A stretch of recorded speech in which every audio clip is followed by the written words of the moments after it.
Voilà, merci de nous rejoindre pour votre émission de témoignages et de culture. Nous sommes mercredi et nous sommes surtout en direct sur RTI1. Bonjour à tous, bienvenue. Vous le savez, pour bien mener son existence, il faut la régler sur des principes. En ce qui concerne notre invité de ce jour, pas question de se faire entretenir par un homme, fût-il son partenaire. Pourquoi un tel raisonnement?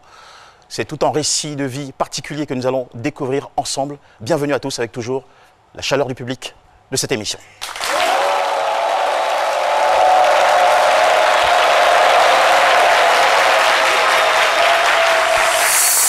Merci à tous, merci à toutes en studio, merci les amis. Vous allez m'aider comme d'ordinaire à souhaiter la bienvenue aussi à toute cette équipe qui s'est mise en place pour vous servir. Et elle est ravissante telle une rose rouge fraîche qu'on offre le matin à son amoureuse. Elle signe son retour après quelques semaines difficiles. Je vous prie d'applaudir très fort Marie-Paul Adjé.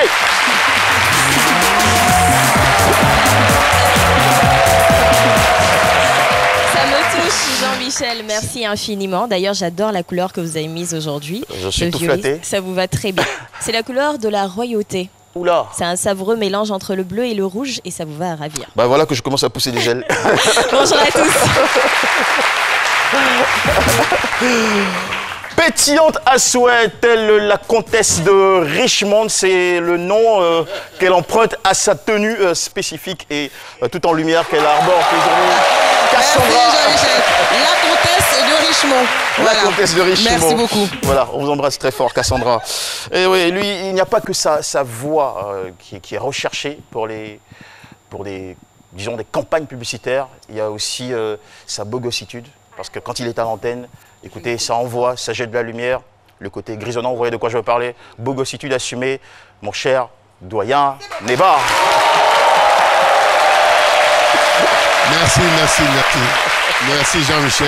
Très heureux de vous retrouver après une si longue absence, j'allais dire. Ah, une absence de votre part ou de ma part? Enfin.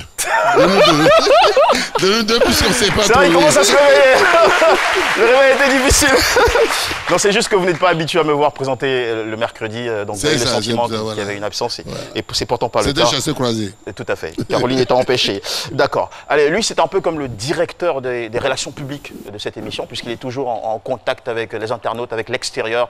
Je vous prie de saluer notre cher Paulus Agathon. Son nom, ça fait toujours réagir.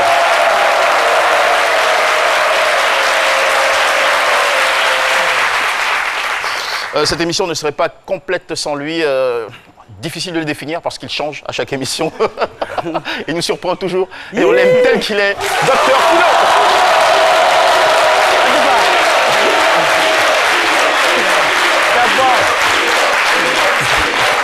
On y va, ça va, c'est bon, on y va. On y va, ça va ici les copines, ça va. Moi, il n'y a plus de problème d'Abidjan là. On y va. Ouais, ça va bien. Bonjour, Aïe. Docteur Philo. C'est jalousie bien. Mais là, vous... Là, je peine à vous reconnaître. Non, faut laisser, faut pas me vous voyez tutoie moi. Allez là, ça va même. Ça va, en fait, je voudrais que tout le monde va son très très fort. Ma copine qui est au Canada, elle s'appelle Anastasia. C'est elle qui s'occupe de moi à ce moment. Voilà, elle est bien. Non, moi, j'ai pas de problème. J'ai pas de problème, elle s'occupe de moi. Je suis arrivé dans la couleur, elle se moque de moi, genre, comme moi, je suis comme femme. Ah, si femme s'occupe de moi, là, j'ai pas complètement de femme, ou bien. Moi, je vis ma vie. Ah, j'ai vu quelque chose, c'est pas ça. Alors. André, ça, c'est le dernier, hein. Oui, c'est le tout dernier. Mais moi, j'ai le premier. Elle va acheter pour m'envoyer. Encore elle. Elle va acheter. Aïe. C'est un numéro ici. Finalement, vous n'achetez rien du tout. Non, Jean-Michel. Eh Dieu, non, Anastasia. Elle s'occupe de... Non, franchement, elle s'occupe bien de moi. Hein. Elle paye tout. Même les talons là, même là. C'est elle qui a envoyé ça. Je porte. Les gens sont là, non, qu'est-ce que tu veux? Non, mais c'est elle qui a payé la chose. Ça a payé sa chose. On était sur... Comment elle appelle là? Caméra façon, la vidéo. Elle a porté sa chaussure, j'ai porté la chaussure qu'elle a portée. C'est plus... Moi, je donne parce que je sais plus. Vous perdez les mots. Moi, je suis à l'aise. Elle va payer. Elle s'occupe de moi. Merci beaucoup, Docteur Philo. On a beaucoup entendu l'expression s'occuper d'eux, s'occuper d'eux. C'était pour être en phase avec le thème. Et il a été adroit, Docteur Philo. Le thème du jour, c'est « J'ai toujours refusé de me faire entretenir par un homme car j'ai d'autres valeurs ». Eh bien, rassurez-vous, l'invité, ce n'est pas Marie-Paul Adjé, même si elle est à cette place-là. Marie-Paul qu'on va retrouver, bien sûr, pour sa rubrique du jour dans un petit moment. La rubrique qui est baptisée... Mot des beautés. C'est Maud des beautés. Et vous la représentez d'ailleurs très bien. On vous Merci accompagne, beaucoup. Marie-Paul.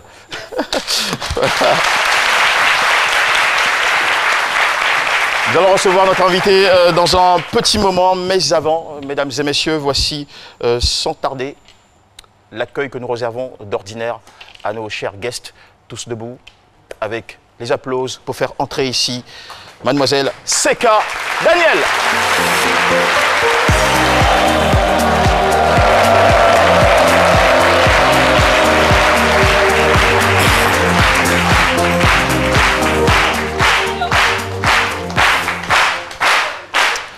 Merci beaucoup, Mademoiselle Seka Daniel. Bonjour, bienvenue sur le plateau de C'est Midi. Bonjour Jean-Michel, bonjour tout le monde.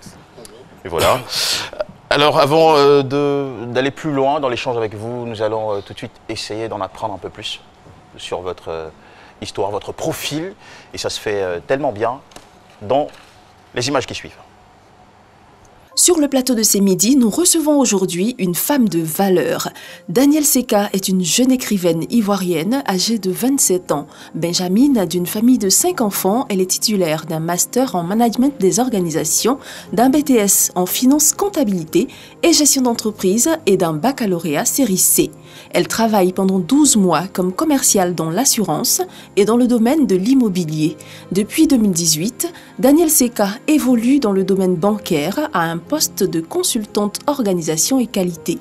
Amoureuse des lettres et ayant fait ses premiers pas dans l'écriture en classe de CM2 à 11 ans, elle est aujourd'hui auteure de 2 livres, Poésie et Une vie morte.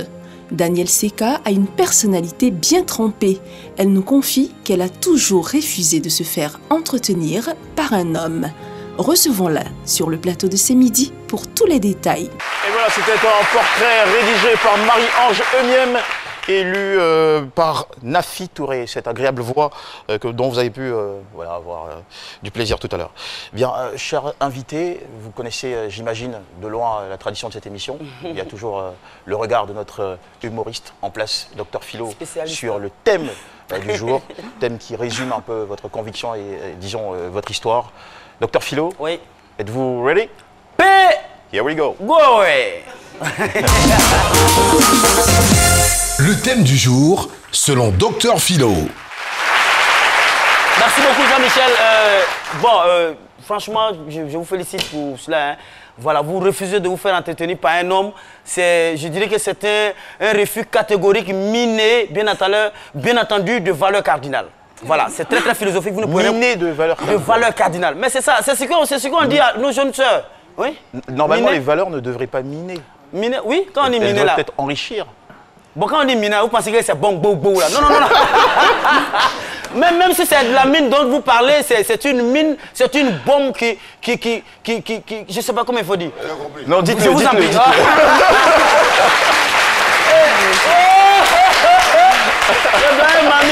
Mais vous parlez plus sérieusement, franchement, je voudrais, et c'est ce qu'on dit toujours à nos jeunes sœurs, n'attendez pas tout de l'homme. Il n'y a rien de tel. Regardez sa démarche quand elle est rentrée. On sent qu'elle est libre, qu'elle fait ce qu'elle veut avec son argent, elle est heureuse. Regardez nos jeunes filles aujourd'hui, tellement elles attendent de l'homme, tellement elles attendent de l'homme là, tellement elles attendent de l'homme, c'est-à-dire tellement elles dépendent de l'homme, elles sont toujours en panne. C'est-à-dire que quelqu'un veut devenir les dépanner. Donc quelqu'un qui te dépensait que toi-même tu es déjà en panne. Donc c'est des choses qui font le même temps. Non. Il faut changer les mentalités. Il faut être en paix avec soi-même. Ça n'a rien à voir de dire l'homme il est avare, il est ceci, il est cela. Non. Il n'y a rien de tel. Quand tu dépenses ton argent, quand on est dans le rendez-vous, tu dis ma chérie, assieds-toi quelque part, prends quelque chose avant que je n'arrive. Elle va prendre une petite canette. Elle va mettre ça pour ne pas que ça passe. Ils vont l'encaisser avant que tu n'arrives. Mais c'est quelle vie ça? C'est pas une vie. Même, je vous refuse. Je vous adore. Ne prenez pas l'argent des garçons. L'argent des garçons, quand tu prends, c'est du puis à nerf dessus comme garçon. Et quand c'est comme ça là, prends ton argent, fais ce que tu veux. Même la pommade même que vous prenez. Quand c'est garçon qui achète pour toi, quand tu es en train de frotter même là, ça ne se prend pas bien. Ça prend pas bien. Parce que c'est pas pour toi-même. C'est venu de quelqu'un. Et puis, tu vois, tu deviens flou. Tu deviens flou et tu es heureux. J'en ai fini. Mais faites très attention.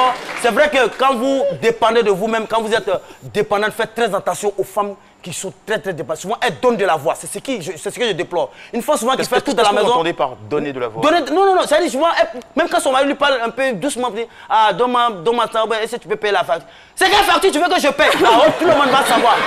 Tout le monde va savoir. Dépendez de vous-même, ne soyez pas autoritaire. Même si vous dépendez de vous dans le foyer, restez humble, restez soumise à votre homme, c'est le plus important. J'ai ma voisine tellement, elle-même, elle n'attend rien des hommes. C'est elle-même qui fait tout dans la... Je dis, 2 grossesses sans son mari. Et puis elle rentre avec ça dans la maison. Ça, c'est bien fait. Merci beaucoup, docteur Philo. Incroyable, docteur Philo. Ouais. Alors, que pensez-vous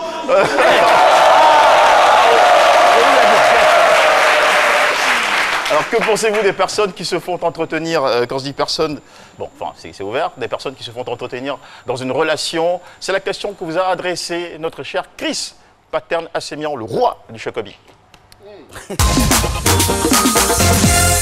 Chris Pattern-Assemian, c'est votre opinion. Et salut Jean-Michel, je suis très heureux de vous retrouver dans l'opinion publique. On a parfois l'impression qu'une relation amoureuse est systématiquement la base d'un rapprochement physique. Cependant, d'autres facteurs peuvent vous motiver ce rapprochement. Dans une relation, que pensez-vous des personnes qui se font entretenir? Votre opinion nous intéresse. On peut entretenir sur tous les domaines, en fait. Donc, quand on dit entretenir, je ne sais pas ce que ça veut dire, mais bon, si c'est ce qu'on a tendance à avoir financièrement, c'est un peu gênant, surtout pour la conception que notre génération a des femmes, que nous sommes beaucoup matérialistes. C'est un peu gênant.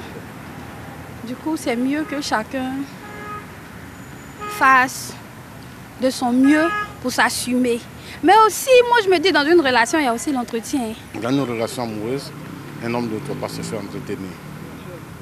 Parce que quand un homme se fait entretenir dans sa vie, il n'a pas d'autorité envers ces derniers. Parce que si on perd ta conscience. Parce qu'aujourd'hui, l'argent de nos jours, quand quelqu'un t'entretient, il perd ta conscience. Mais est-ce qu'un jour tu peux dire quoi de bon devant cette personne-là? Je ne vois pas.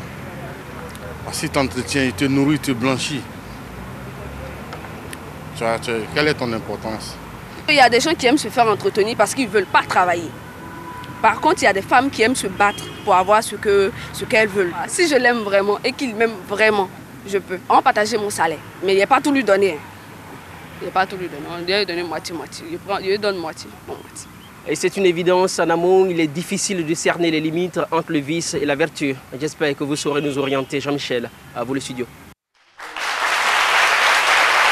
Merci mon cher Pattern. Et on a éclaté de rire en studio lorsque cette passante disait « je vais pas lui dire ». C'est 50-50 quoi.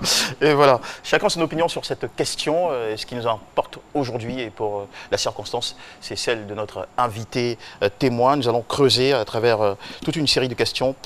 Mademoiselle Seka, encore une fois, sentez-vous chez vous sur le plateau de C'est Midi.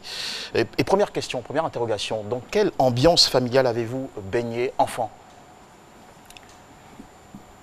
Mon enfance, je la raconte toujours avec beaucoup d'émotion. Il faut savoir que maman et papa étaient toujours présents. Donc c'était beaucoup de joie à la maison, beaucoup de partage, d'expériences, de bonheur, beaucoup de moments de bonheur qu'on a vécu. Et en matière d'éducation, quels sont les principes que vous ont transmis vos parents? C'était une éducation un peu sévère, strict, pas sévère, voilà, un peu strict. Voilà. Donc comme tous les parents le font d'ailleurs ici en Afrique, voilà ce qu'il faut faire, voilà ce qu'il ne faut pas faire. Et je pense que chez vous, ça ressemblait à quoi cette fermeté de l'éducation? Quand j'étais enfant, parfois, c'est vrai que je m'en plaignais, parfois. Mais maintenant que j'ai grandi, je pense en faire autant pour mes enfants. C'est la meilleure éducation. Qu'est-ce qu'on vous interdisait? De sortir. De sortir. Et finalement, je me suis habituée et ça me plaît. Vous êtes devenu, donc par défaut de l'éducation, plus casanière que jamais? Oui, je le suis. Mais bon, mon programme ne me permet pas non plus de sortir tout le temps aussi, faut-il le dire. D'accord, on va y arriver progressivement. Alors, qu'entendez-vous par la notion, vous, puisque vous êtes la concernée aujourd'hui, par la notion de se faire entretenir par un homme? Se faire entretenir par un homme, c'est vivre aux dépens d'un homme, attendre qu'il fasse tout et ne pas faire autant pour lui. Voilà. Ne rien faire parfois, ou même souvent au travail, mais tout ce qu'on doit effectuer comme dépense, c'est l'homme qui le fait. Voilà. Et donc, d'où vous est venue cette position de refus d'être au petit soin d'un homme? Quoique, pour un homme, prendre soin de la personne qu'il aime, c'est une manifestation, c'est une preuve d'affection, d'attachement. D'accord. Mon père, il prenait soin de ma mère, il s'occupait de toutes les charges parce qu'elle est ménagère. Mais ça ne l'a pas empêché de travailler, de se battre, de vendre même s'il le faut, pour prendre en charge aussi certaines choses à la maison. Et je pense que c'est de ce faire-là qu'est parti mon argument aujourd'hui. Mais en plus de cela, il faut dire aussi que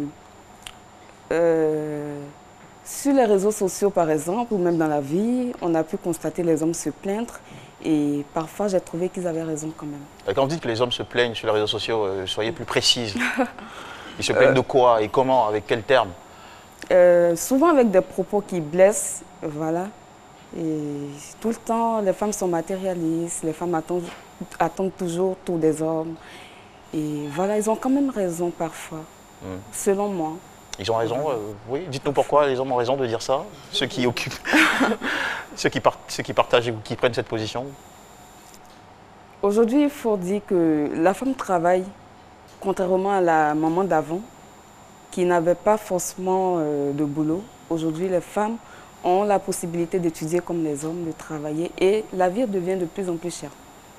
Alors si on doit tout attendre d'un homme, je ne pense pas comment on peut s'en sortir dans le foyer. Alors, oui, allez-y, doyen Qu'est-ce débat. que vous appelez tout attendre d'un homme? Je vais donner un exemple. Vous vivez avec un homme qui paye le loyer, qui paye la popote, et en fait qui a toutes les charges. D'accord. Qu'est-ce que vous appelez tout attendre d'un homme? D'abord, j'aimerais donner la petite notion que j'ai du foyer. Je ne peux pas comprendre qu'on dise couple et entendre en même temps que l'homme s'occupe de la popote, de ça, et la femme de ça. Pour moi, dès qu'on dit un couple, c'est deux personnes qui forment un et on forme un sur tous les plans. Et dès l'instant où on est en couple, on pense plutôt au bien des enfants, à l'avenir des enfants. Donc pour moi, dans le couple, l'homme et la femme doivent réunir ce qu'ils ont comme salaire, définir les charges, les investissements, et puis les imprévus, et puis ce qu'il faut épargner.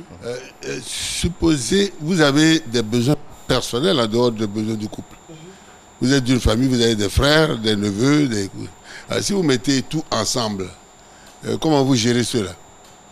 Voilà pourquoi tout à l'heure j'ai parlé d'imprévus. Là, on va dans le cadre du management du budget familial. On prévoit les dépenses en fonction de ce qu'on doit gérer dans le mois. Donc, si on a réglé les charges, évidemment, on prévoit un certain montant pour les imprévus. Et c'est avec ce montant-là qu'il faut prendre en charge les frais qui sont dans le besoin.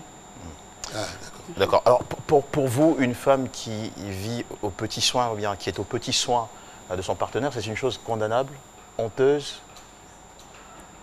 Je ne vais pas le dire ainsi, je ne pense pas.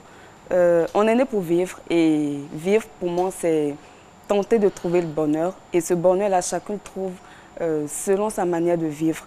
Ce n'est pas parce que je ne pense pas que cela peut être bon pour moi que c'est condamnable. Non, je ne pense pas. C'est peut-être leur manière de vivre, leur manière de se sentir heureuse, leur manière de se sentir en vie. Voilà. Alors, parlons maintenant de votre expérience personnelle. Est-ce que vous avez déjà, dans vos relations, parce que j'imagine, bon, voilà, on passe tous quelque part, voilà, on a des histoires d'amour qui commencent parfois au collège, on sait pas, on a des béguins, on a des histoires. Alors, dans vos relations amoureuses, c'est vrai qu'il faut avoir du tact quand tu veux poser une question. Alors, dans vos relations antérieures, parce que vous êtes dans une relation en ce moment. Jean-Michel, ma mère regarde la télé. Ah non, mais vous êtes grande maintenant et vous êtes grande, vous travaillez, vous êtes libre d'engager une relation. Oui, j'ai quelqu'un dans ma vie. Ah ouais, voilà, tout à fait, ça marche. Alors, voilà. Dans vos relations antérieures, est-ce que ça posait problème pour vous d'être couverte de, je dirais, prise en charge par un homme. Ça vous est déjà arrivé? Et est-ce que vous en avez souffert au point de vous dire « je ne veux plus de ça » Je voudrais bien comprendre d'où est parti... Est-ce que c'est parti d'une frustration, d'une expérience qui n'a pas bien fonctionné? Mon ex, non, je n'ai pas eu ce genre de problème avec lui. Je pense plutôt que c'est ce qu'a dit un ami, au fait, lorsqu'il venait vers moi. Il était amoureux, il vient vers moi. Et lorsque j'ai refusé, ce qu'il a eu à me dire, c'est que toutes les femmes ont un prix. Si je n'accepte pas maintenant, forcément, un jour, je le ferai. Il vous a dit que toutes les femmes ont un prix. Il m'a dit, tu m'appelles quand tu veux, quand tu as envie de manger quelque chose, quand tu as envie de sortir, quand tu as besoin d'argent, et je te viendrai en aide. Et je ne l'ai pas fait. Et comment vous interprétez, vous, de façon, dans vos propres termes, cette phrase « toutes les femmes ont un prix » ? Pour moi, il s'est dit que forcément, au fil du temps, lorsque j'allais m'habituer à ce qu'il pouvait me donner, j'allais finir par céder, même si je ne l'aimais pas. Parce que pour moi, l'amour n'est pas lié à l'argent. Donc, du moment où il me dit toutes les femmes ont un prix, ça veut dire qu'il attend que je sois avec lui, pas forcément par amour. Et pour moi, ce n'est pas une relation qui aurait pu avoir un avenir. Non. C'est ce que ça veut dire. Les femmes ont un prix. Il y a 200, 300, 400, 500. C'est ce que ça veut dire, c'est plein. Ça veut dire que vous votre prix là. Non, franchement. S'il a décidé de vous dire non, tout ce dont vous avez besoin, faites-moi signe, je viens à votre aide et tout ça. Ça veut dire que votre prix là, c'est de vous aider au fait. Donc vous êtes à un bas prix, donc il faut que vous relève. Moi, c'est comme ça que je comprends la chose. Voilà. Cassandra. C'est mon point de vue. Je la comprends, je suis assez indépendante aussi, mais je comprends qu'on peut partager les charges, etc. Mais dans le sens, toutes les femmes ont un prix. Madame Seka, si un homme vient, qu'on se dise la vérité, il vient et il vous aide de manière naturelle, il met le matériel un peu devant, vous allez un peu céder. Vous allez avoir un peu la tête qui tourne, malgré toutes les convictions et les principes qu'on peut avoir. Vrai ou faux? C'est possible. C'est pour ça qu'il a dit toutes les femmes ont un prix. Oui, c'est ça. Mais si c'est quelqu'un... Même si qui n'a pas un comportement comme ce que vous souhaitez, moi, pour moi, quel que soit ce qu'il peut donner, vous ne pouvez pas tomber amoureux. Parce que je recherche quelque chose chez un homme. D'accord. Voilà. Alors, mademoiselle Seka, qu'est-ce qui vous dérange dans le fait qu'un homme prenne pleinement soin de vous? Oui. Qu'est-ce qui vous dérange? Qu'est-ce que vous redoutez, finalement? De ne plus me sentir en vie. Ça voudrait dire? Je ne pourrais plus me sentir en vie, je ne pourrais plus... non, c'est... Non, donc c'est pas possible parce que... Je sais pas, l'argent vous tue, parce que... mais c'est pas... On vous donne l'argent.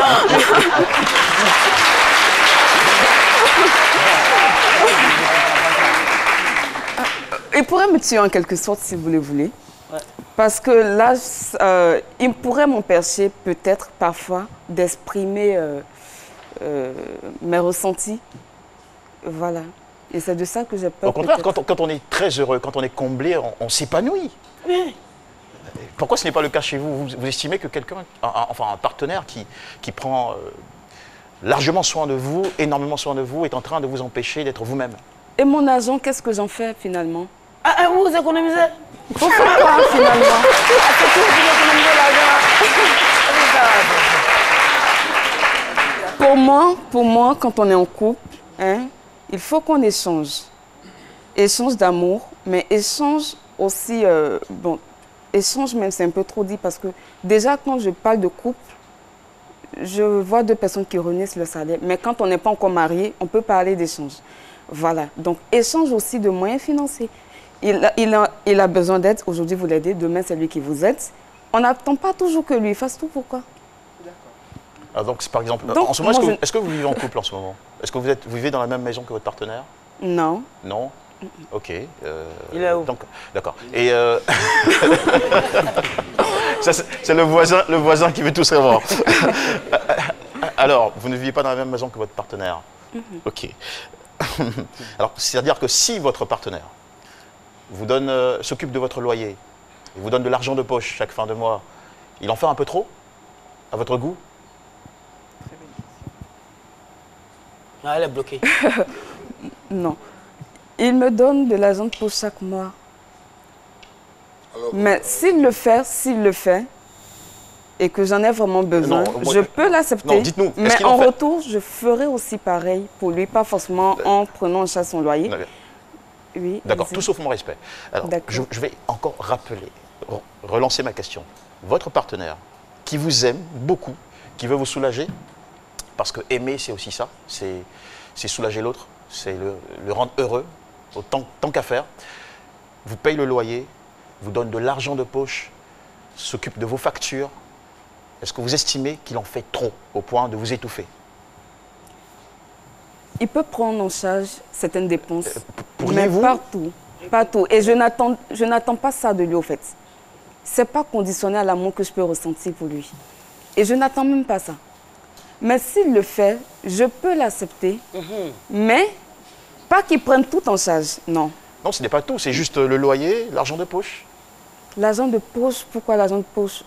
Je peux avoir l'argent de poche, moi, mais il peut prendre en charge autre chose. Peut-être il dit, je prends en charge la maison. Donc vous lui dites, je ne veux pas que je ne veux pas ton argent de poche. J'ai déjà un salaire qui peut couvrir peut-être ce besoin-là.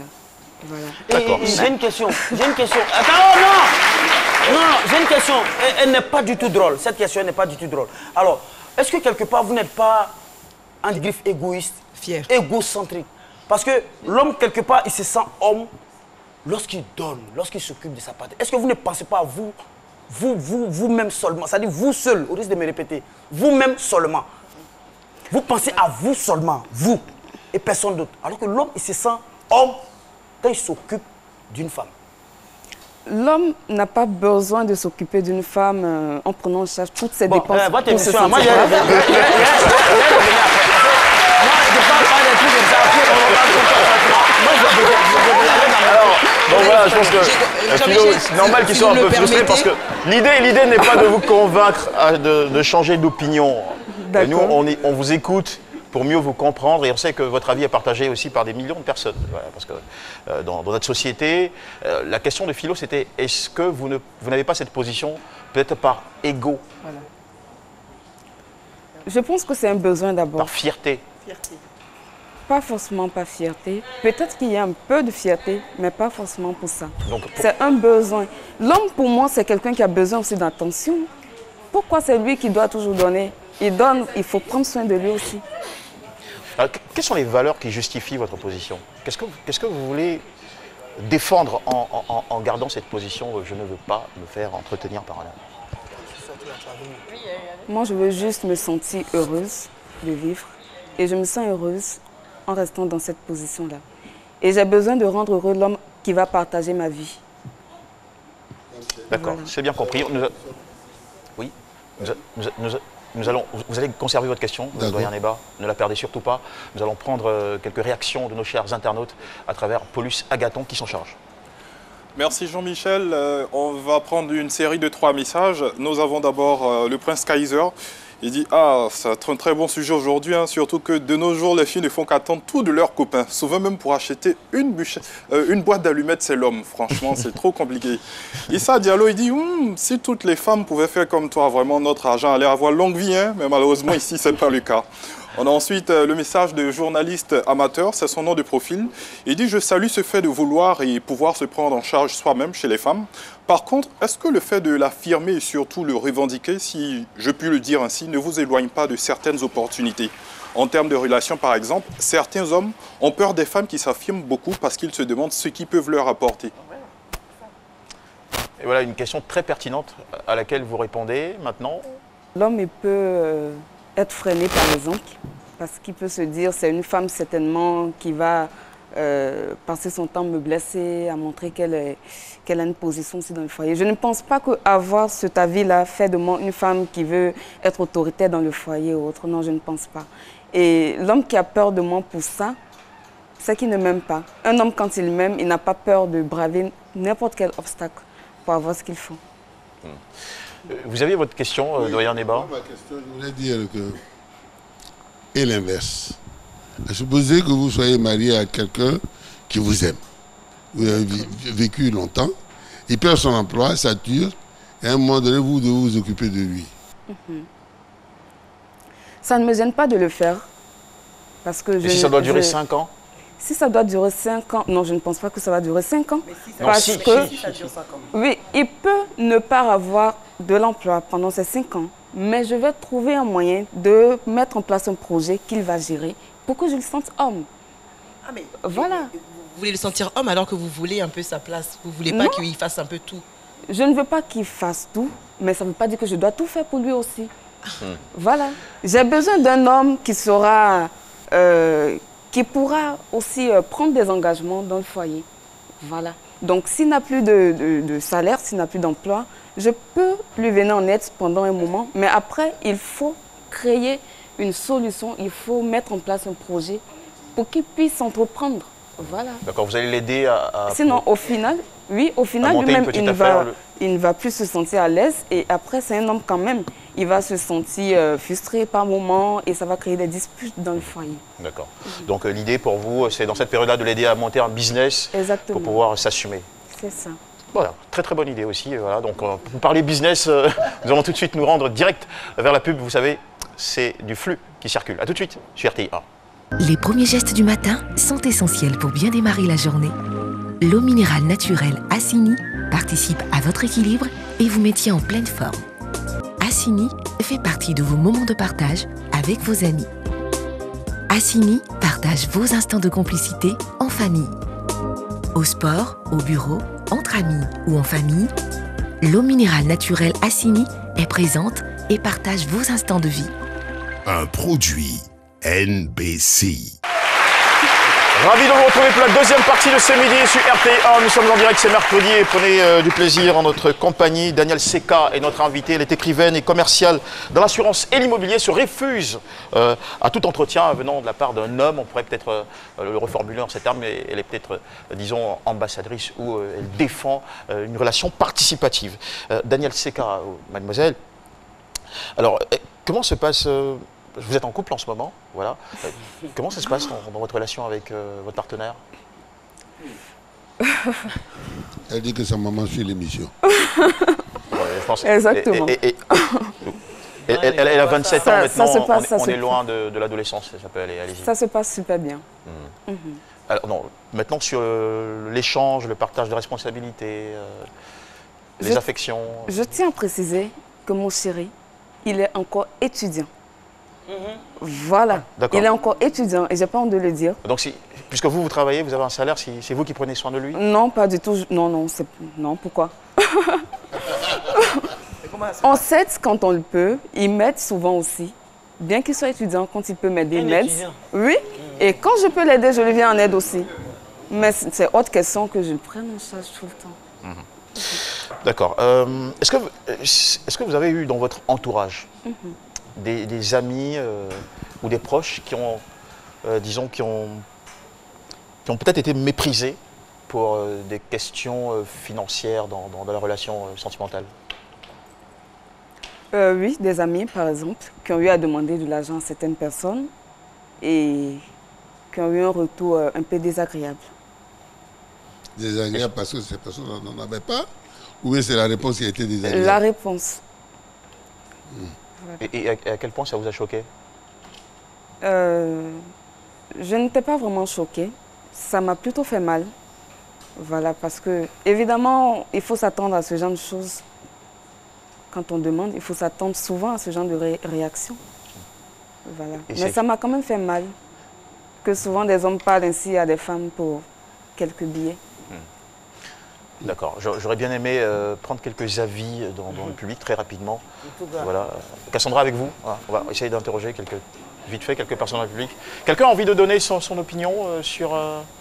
non, à votre place, voilà. Bonjour monsieur.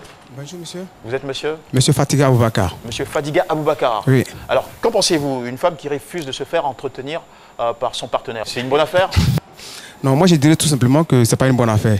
Dans la mesure où tous les livres saints savent que le milieu du foyer est géré par l'homme. Voilà. Alors, lorsque l'homme va entretenir la femme, il sera encore à l'aise devant un public. Mais quand tu te fais entretenir par la femme, tu deviens pratiquement à la rigueur un gigolo. Donc moi, je pense que si véritablement elle aime les hommes, et, enfin, si elle aime véritablement, comment on appelle ça, aider, ou alors ne pas se faire aider par les gens, moi je pense que les hommes préfèrent cela, mais moi personnellement, je ne serais pas d'accord. Parce que la religion musulmane est claire là-dessus, la religion chrétienne est claire là-dessus. Tu quitteras ton père et ta femme, tu quitteras ton père et ta mère pour faire une seule chair. Donc je pense que c'est l'homme qui est le maître de la maison. D'accord, on a compris votre opinion, merci beaucoup. Je veux maintenant une dame pour une réaction. Voilà, docteur Philo. Oui. Une fille de Yopougon. Levez-vous. Allez, bonjour. Bonjour Jean-Michel. Vous êtes mademoiselle Toali Joël. Mademoiselle Toali Joël. Étudiante en sciences de l'information et de la communication. D'accord. Merci beaucoup de prendre la parole. Alors dites-nous, qu'est-ce que vous en pensez? Quelle est votre opinion sur le sujet? Bon, concernant l'opinion de notre invitée ici, je pense que... Non, votre opinion, votre opinion. Je ne suis pas d'accord avec elle parce que déjà, la place de l'homme dans le foyer, même si je ne suis pas encore femme, c'est déjà de s'occuper de sa famille. Et je lui demande si elle était à la place de l'homme et qu'aujourd'hui elle tombait, est-ce qu'elle décidera demain que son homme puisse prendre soin d'elle parce qu'elle n'a pas d'argent? Ou mais bon, c'est à cause de sa fierté. C'est la question que je dois lui poser. C'est une question, d'accord. Ok, merci beaucoup. Avant notre petite minute du doyen, avez-vous, cher invité, envie de faire une réponse à la demoiselle? D'accord.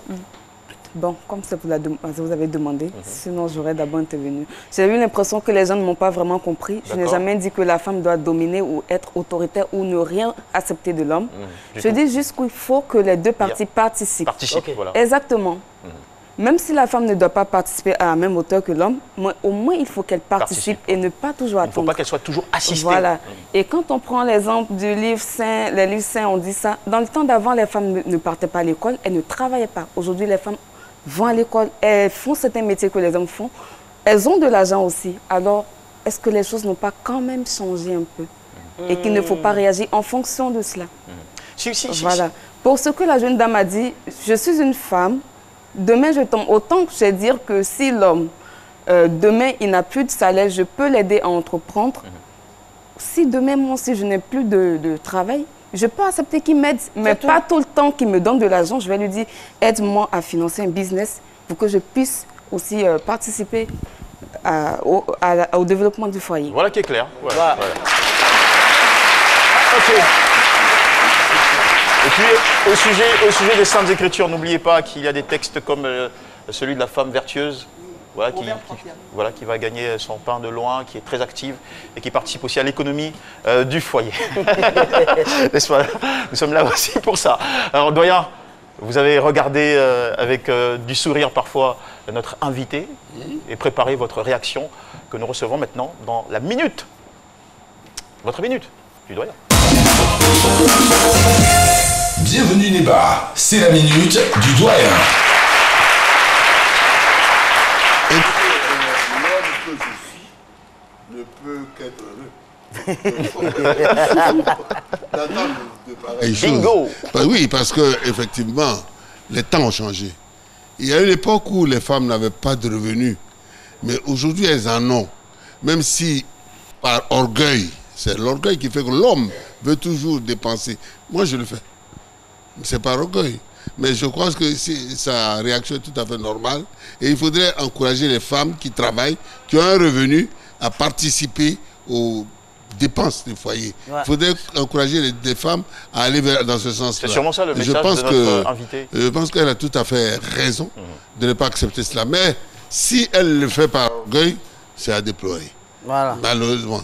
Mais si elle le fait, justement parce qu'elle pense qu'il faudrait pouvoir aider son homme, et elle pense qu'il faudrait pouvoir aussi participer aux dépenses. Un sens de dignité, de valeur. Voilà, c'est à féliciter. Merci. Bien. Et voilà, mademoiselle Danielle Seka, nous vous félicitons pour votre volonté ferme d'être très participative dans votre relation sentimentale. Merci. Voilà. En tout cas, merci d'être bien. venu partager votre opinion et aussi votre vie avec nous en quelques morceaux.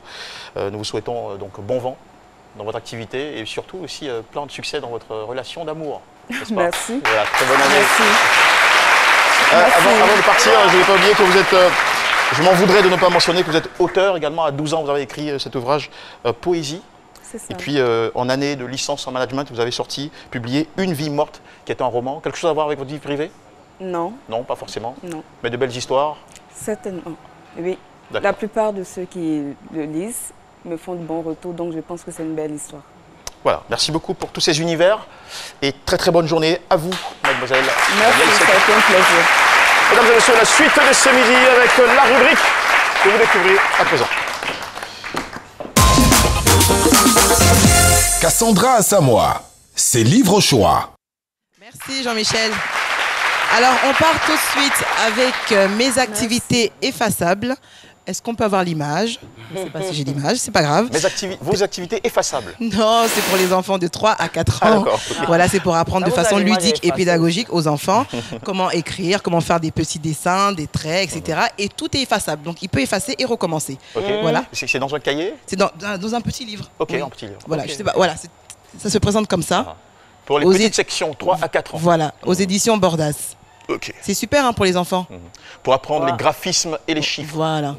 Donc une bonne initiation. Au passage, big up à tous mes petits-neveux. Voilà, et on part pour finir avec l'histoire du petit renard. Je t'aimerais quoi qu'il arrive, toujours quoi qu'il arrive. Est-ce qu'on peut avoir l'image, s'il vous plaît? C'est pas grave. De Debbie Glory. Voilà, c'est l'histoire du petit renard qui n'a pas confiance en lui, qui pense que personne ne l'aime. Et on montre l'amour maternel, quoi qu'il arrive. Sa maman le rassure qu'elle aimera toujours, comme toutes nos mamans, que j'embrasse très fort, qui nous aiment et qui nous embrassent. Voilà. C'était un spécial enfant aujourd'hui. On est mercredi, j'ai fait un spécial enfant. Tout à fait. Voilà. Merci Jean-Michel. Merci pour ces belles recommandations, Cassandra. Nous retrouvons à la suite Marie-Paul Adjé pour sa rubrique mode et beauté. Internet de Move, c'est nos limites. Internet au bureau, Move fait ça bien. Illimité de Move, c'est même pas cher. Forfait, Fiega, on n'est pas ça. Beaucoup de data, c'est tous les jours. Dans tous les glogos, c'est chap. Connexion moins chère, ça c'est Move. Ah, connexion bizarre, ça c'est pas Move. Jusqu'au 14 janvier 2020, tapez étoile 303, étoile 3, dièse pour activer un forfait internet. Cumulez le max de points et gagnez chaque semaine des packs Wimo, des smartphones 4G ou des forfaits internet illimités. Bonne année dans le Move. Move, no limit. Marie-Paul Adjé, c'est mode, beauté. Merci infiniment à tous. Alors, on a beaucoup parlé de mode. Aujourd'hui, j'ai décidé de parler de beauté. Et j'ai choisi donc de parler d'un produit de maquillage. Et ce n'est pas la régie qui dira le contraire, avec cette petite musique.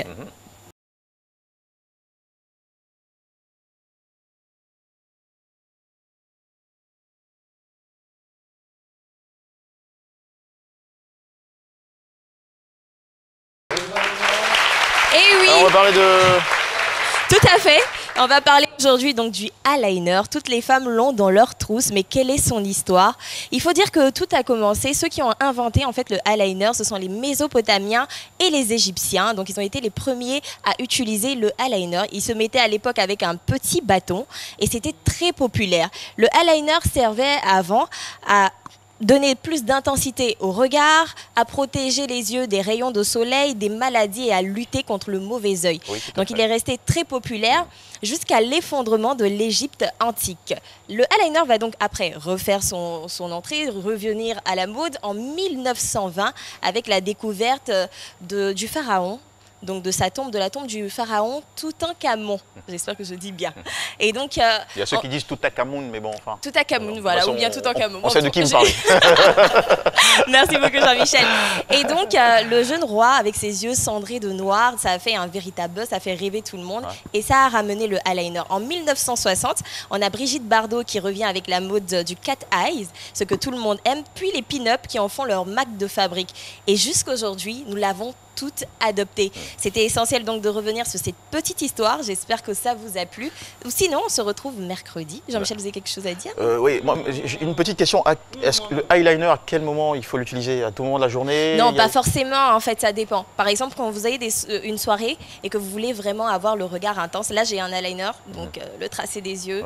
Quand tu veux séduire, bon, enfin bref. Ou te séduire, tout simplement. Quand on a déjà de grands yeux, est-ce qu'on a besoin d'un eyeliner? Oui, bien sûr. Ça, encore, ouais, justement. Moi, je sais pas, je pose des questions. Non, mais vous faites bien de poser la question parce que quand on va au marché des Sigojis, au marché des Belleville à Tréville, il y a des yeux qu'on va déposer là. Mais attends, c'est des peintres aujourd'hui, c'est les même plus des marques, c'est la peinture. Donc, voilà, c'est. En fait, le eyeliner, aujourd'hui, il existe en gel, en crème et j'en passe, mais il faut vraiment faire un tracé très fin pour donner un plus beau résultat, comme vous pouvez le voir justement sur les différentes images qui défilent.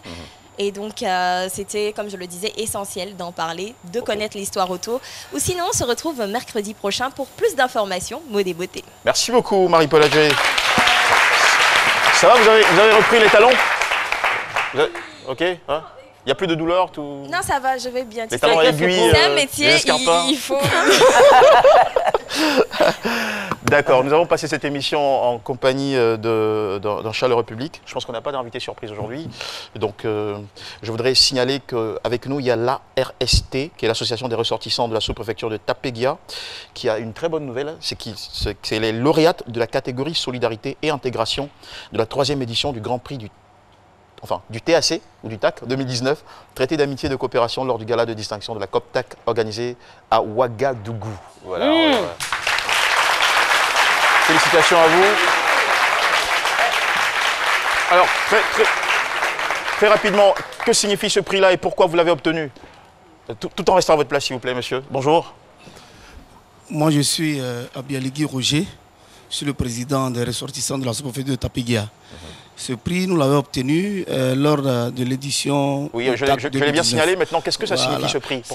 Le prix, là, c'est le prix de... On est ambassadeur de la coopération entre le Burkina et la Côte d'Ivoire. Et qu'est-ce qui vous a valu ce prix? Nous avons...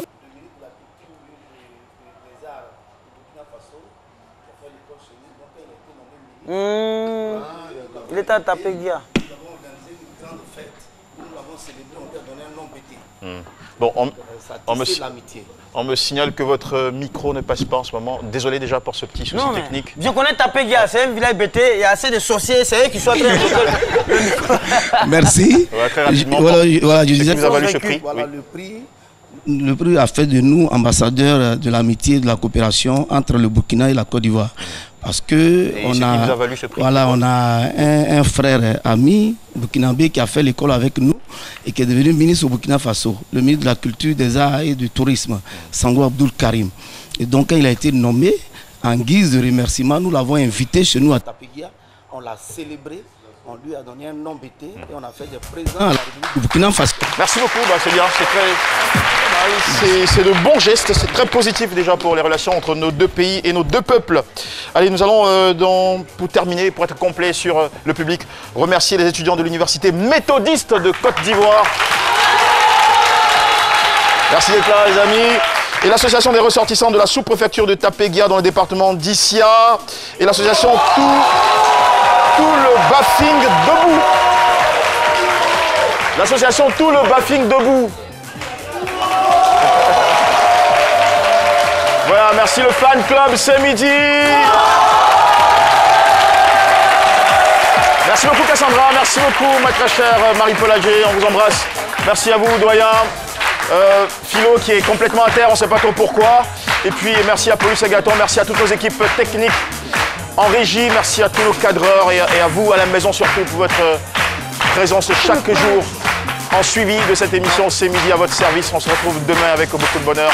On vous embrasse, plein de bonheur à tous.